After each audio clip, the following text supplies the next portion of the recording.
What's up, guys? We got another watch to go over for my buddy Jared, who actually drove in to get his watch from Virginia. So this is one of the remaining Blackout Krakens. I sold 3 of them real quick, and this will be one of those 3. The other 2 will come up here sometime soon, but can no longer get this style Kraken. This has the C3 Super Luminova on it, a little bit more detailed of a Kraken. And the guy that made him for me moved in, is no longer in a place where he can build dials for me. So this I can obviously do a Blackout Kraken for you, but it will not be the same style Kraken. But that is the Blackout as a whole.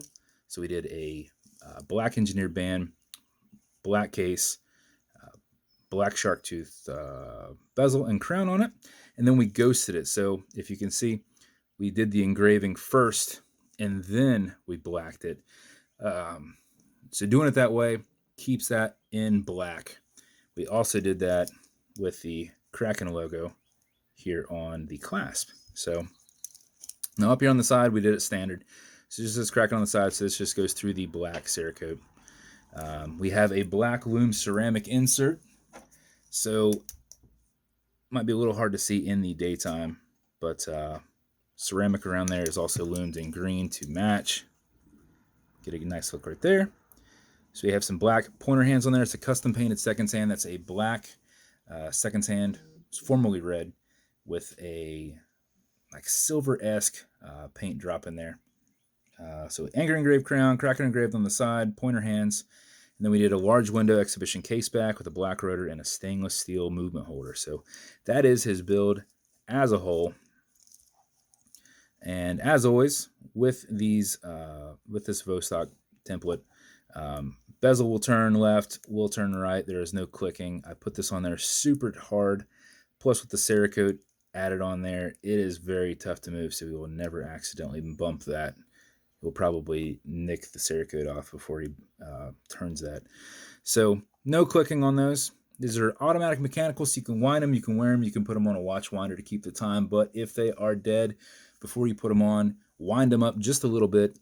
And how that works is you're going to back off your threads, and as it comes off the tubes, you're going to hear it and you're going to feel it clicking. At that point, you can wind it, and a wind is a direction that way.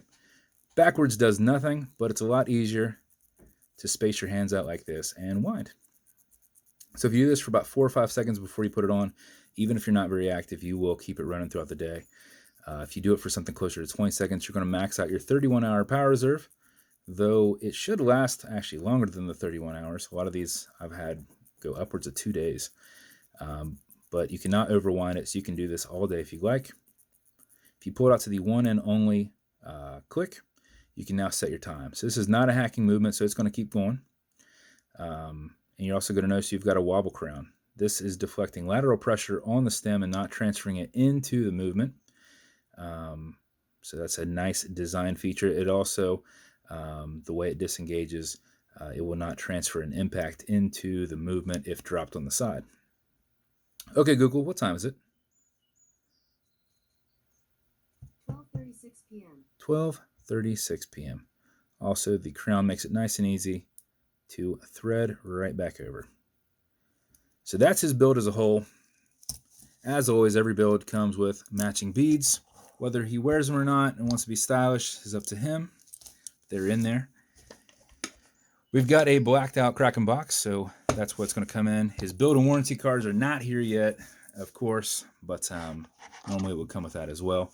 The watch is going to come, as always, with watch cleaner. This is good on all glass and metal parts, which is basically this whole watch. And it will also come with some fine scratch remover. This is Novus 2 from Amazon, repackaged. It's essentially the same thing as Polywatch. This is an acrylic glass, and you can scratch it. If you do, put a tiny bit on there, buff against that scratch to fill it. Use something like the microfiber that's included, but only use a little bit. Otherwise, you're going to be soaking a lot into the rag. You're going to be pushing it up under your bezel. But utilize some heat. Use the microfiber and generate some heat with your thumb, and that will solidify that scratch even quicker. So just go across the scratch, fill it, and buff it out. And that's it. So hopefully he loves his watch. I think he does. If you want me to build you something custom and unique, reach out. And if you want to continue to see videos like this, like and subscribe as I put them up all the time. Thanks for hanging out.